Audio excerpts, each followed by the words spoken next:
Hello, you're listening to the podcast of orginspire People Development. Today, Making Sense of SMART. I'm Andrew Semple from orginspire.com. Today we're going to retrieve our appraisal forms from the bottom drawer, blow off the dust, and think about how we can get the best from that perennial management tool, SMART Objectives. Now I know what you're thinking. How can anyone make a podcast about something that everyone knows about? But experience tells me that while many people use SMART, the majority don't really get the best out of it. So sit back and challenge your mindset for the next 12 minutes. SMART can be a fantastic tool, and goal setting is only part of the way it can help people to be more effective. So whether you're setting objectives, receiving objectives, or training your people, there could be something in this for you. So what's it all about? SMART is no more than an acronym that describes a communication process whose real objective is clarity. Clarity about what's to be achieved. Why do businesses use this process? Well, it's the basis of performance management. SMART then defines expectations, and the whole financial budgeting process is built on the expectation of achievement. SMART is also an expectation of achievement, yours and your people's. The acronym has various definitions. A Google search for the origins of SMART provides over 8 million responses, and there is no consistent defined approach. So I'm going to use the one that makes most sense to me and that my clients have found most useful. So let's start from the top with specific. Specific invites the user to craft a word picture of the task to be achieved. It should not only include the what, but also a statement of the why of the task. For example, if we need to write a report or develop a new process, the specific statement should include more than a sentence, but create a context for the goal. Why are we writing the report? Who will it be presented to? If it's for the MD, that elevates it in terms of priority above that for the subcommittee of the social fund. If it is a process, how does it fit into the wider business strategy? A clear, specific statement gives context and priority to the objective. Most people find it more inspirational to know why they are doing things, and even if they're not inspired, it may be more focused. So don't leave out the why in your specific statement, as many people do. The richer you can make it, the more engagement you are likely to have. Of course, the A comes next. And this is where it gets interesting, because you may have come across various versions of SMART, the A being represented by agreed or achievable. In this case, to satisfy both sets of acolytes, I will deal with both. I think achievable is the most common usage, but for many it is not considered enough, as our mindset may lead us to believe, of course it's achievable, or I wouldn't be setting this goal.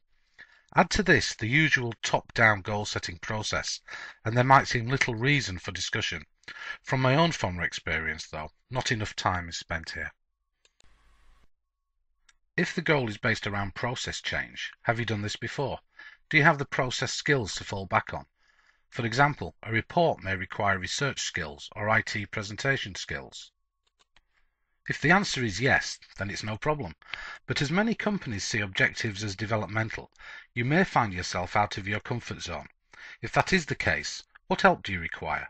Training, coaching, mentoring? This should be specified within the written statement, confirming that the process is two-way. When companies require new outputs, they have to consider the investment they need to make to achieve them. In this case, your manager should consider the investment they need to make in you. Agreed is an often overlooked area, but can be very important in a matrix organization. It's all about the support of the people who work with you. Let's suggest you have a goal that involves another department. Do you have the support of their leaders? Could your goal conflict with theirs? Could you be the subject of internal politics or poor interpersonal relationships? It's worth thinking about, as you don't want to have your best efforts torpedoed by other interested or even non-interested parties. Just because it's a priority to you doesn't mean to say it's going to be high on anyone else's to-do list. Think about who else may be involved or affected by your goal. Your relationship and any political implications, such as stepping on the toes or turf of other departments.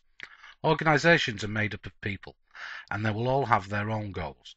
Your leader must ensure that you have the explicit and tacit permission to proceed with broader organizational goals, or you may find yourself derailed. On the other hand, if you work in a fully focused organization without any dysfunctions, this will not be a problem. When thinking about whether a goal is realistic, we have already made a start with the achievable part of the process, but there are some other elements you may wish to consider, including workload and context. Does this goal integrate with your present workload, or is it an extra task? Is there room in your day, goal period to achieve it? It's important to know where you spend your time and the level of flexibility you can have in planning it. If you feel you may not be able to apportion the time, you must front this up at this stage. A relevant approach may be to ask the question, what would you like me to stop doing? Or to ask for help in prioritization if required.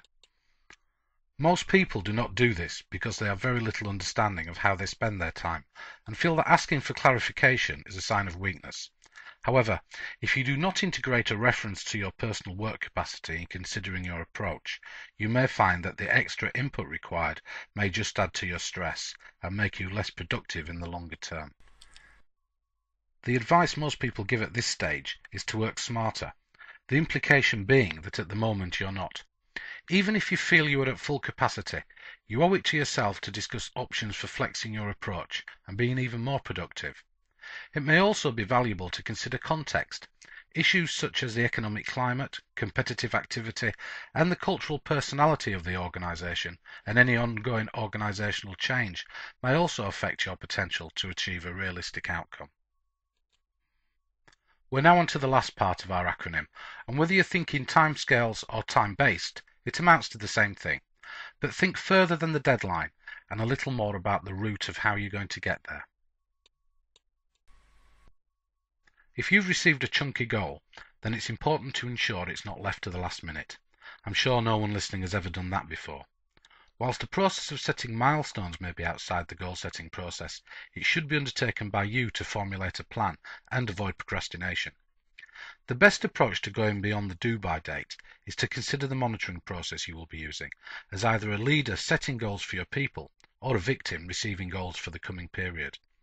If the goal is something that you've done before, i.e. more repeat than developmental, then the monitoring process will be dictated by past achievement. If past achievement was good, then the monitoring is arm's length and may indeed be a finish by date. If it was poor, then you may need to report in every other day on the process. For developmental goals that are new, it's worth thinking about the complexity of the task and the risk of not getting it right. There may be need to be an agreement as to how often progress should be reviewed. It may be every week, by email, or monthly at scheduled one-to-one sessions. This process benefits both parties, as if there are any issues they can be dealt with quickly, while solutions are still possible. This turns any goal-setting interaction from an event into a process. Now this last section leads into a word of caution in my SMART monologue. Many people involved in this process find setting and reviewing goals so painful and unrewarding that they treat it as a box-ticking activity that provides little real value, and I could provide numerous quotes to make this point. The fact is that for business to grow, there needs to be focus. The leader's role is to provide clear direction. The employee's role is to focus activity. Whatever method you use, it must provide the shared clarity that enables effective evaluation. I've come to the conclusion that the quality of the discussion is more important than the process that you follow.